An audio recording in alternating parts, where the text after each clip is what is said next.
Street. Just say the name and it immediately takes Houstonians back to a dark chapter for our city. The night when Houston police narcotics officers killed 2 homeowners in a botched drug raid. HPD says that raid was built on a foundation of lies. But now, 5 years after the tragedy, only one officer, Stephen Bryant, has been found guilty.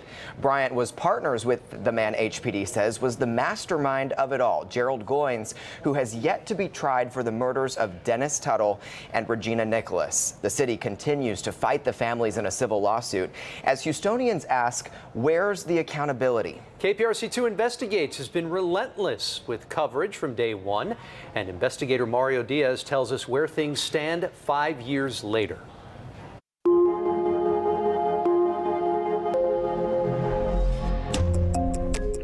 11-844, we're going to be at 7815 Harding, 7815 Harding.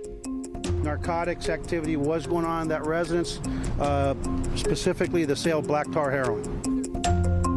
They said it was a drug house, and I knew it was not a drug house.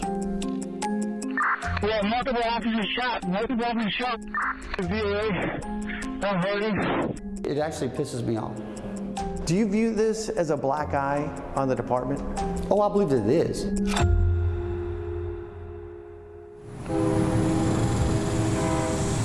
It's been 5 years since HPD narcotics officers gunned down homeowners Dennis Tuttle and Regina Nicholas. The deadly raid was based on lies, according to HPD investigators. You just don't get to lie to the court. You don't get to lie in court documents. It throws everything out. KPRC2 Investigates uncovered legal documents showing HPD entered the home on a bogus warrant created by narcotics officer Gerald Goins. Harris County District Attorney Kim Mogg charged Goins with murder. Her mission, justice for the families of Dennis and Regina. We're not going to bring the family back to life, but we are going to hold the people responsible who should be held responsible. Now here we are in 2024.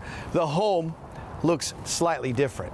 But what hasn't changed is the fact that to this day, Gerald Goins has yet to be tried by a judge and jury. We know that when you look at Tennessee, when you look at Minneapolis, the Department of Justice, U.S. attorneys can convict cops that do wrong. But it seems like here in Houston, they're just not going to do it anytime. We have no say as when it goes, but we do have attorneys that are ready to go to court on any of these cases. A close examination of Goins' case history at the state and federal levels shows a number of hearings in resets. The Harris County DA's office says they are ready and waiting for it to be scheduled. As for the U.S. Attorney's Office, they admit there have not been many formal announcements, but are adamant the case is proceeding and prosecutors are still hard at work. We have never been afraid of finding the truth as a police department. Meanwhile, HPD's former chief, Art Acevedo, came out strong when charges were filed years ago, but in recent months has seemingly dodged a federal subpoena for a deposition in the civil case, with one Colorado sheriff's office stating they could not find him. But this private process server did, as you can see in the video. Acevedo being tracked down at the Aurora, Colorado City Hall, his last employer. Hopefully we'll get a resolution to it pretty quick. Obviously it's something that's lingering over our department. It's lingering over the city, so we need to get it done. How are Houstonians supposed to have faith in the system for a case like this in the future, especially if it involves one of their family members? There's no way that any family in Houston, Texas can have any belief that criminal police in this city are going to get timely prosecuted, because we know it doesn't happen. KPRC2 Investigates will continue to watch the slow crawl of the Goins case closely. We know his partner, Stephen Bryant, pleaded guilty in 2021, but he has yet to be sentenced.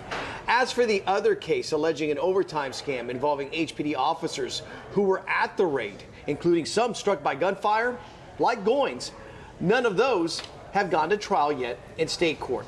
Again, Andy and Bryce, Sunday marks 5 years since this tragedy. All right, let's turn our attention now to Art Acevedo. Okay. The new administration voted on an additional $1.7 million to pay for the city's and Acevedo's attorneys to fight the families in civil court. Right. Acevedo tweeted this yesterday. Let's take a look, where he said KPRC2 and others often slant and sensationalize our coverage in hopes of generating website clicks and ratings, Mario. Andy, Bryce, I saw this, and I have to be honest with you, I wanted to respond about this, but we have a problem. You can see it right there, right, Bryce? Yeah. Acevedo blocked me on X a few years ago, so it wasn't allowing me to actually go into his page and, respond. However, the real reason we have generated so many clicks is because our reports have been told with Acevedo's comments in them, his words, and you see us asking the same questions that Houstonians have expressed to us that they want asked about Harding Street.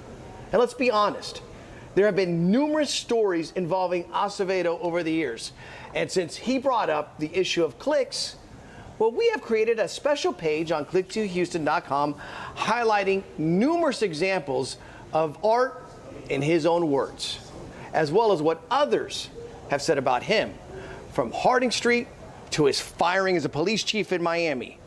You can find it right now at the top of click2houston.com. We have the entire, and it's vast, Art Acevedo timeline of stories that most of you have weighed in on since Harding Street. All right, Mario Diaz, thank you. I know you'll thanks, Bryce. stay on top of this. Oh, we always will. I mean, this is something that Houstonians want to see finished. They want justice, and as I've heard from both sides, they want this to come to an end. And you don't hear truly HPD's union defending Gerald Goins throughout. They said, listen, we know we had a problem with him.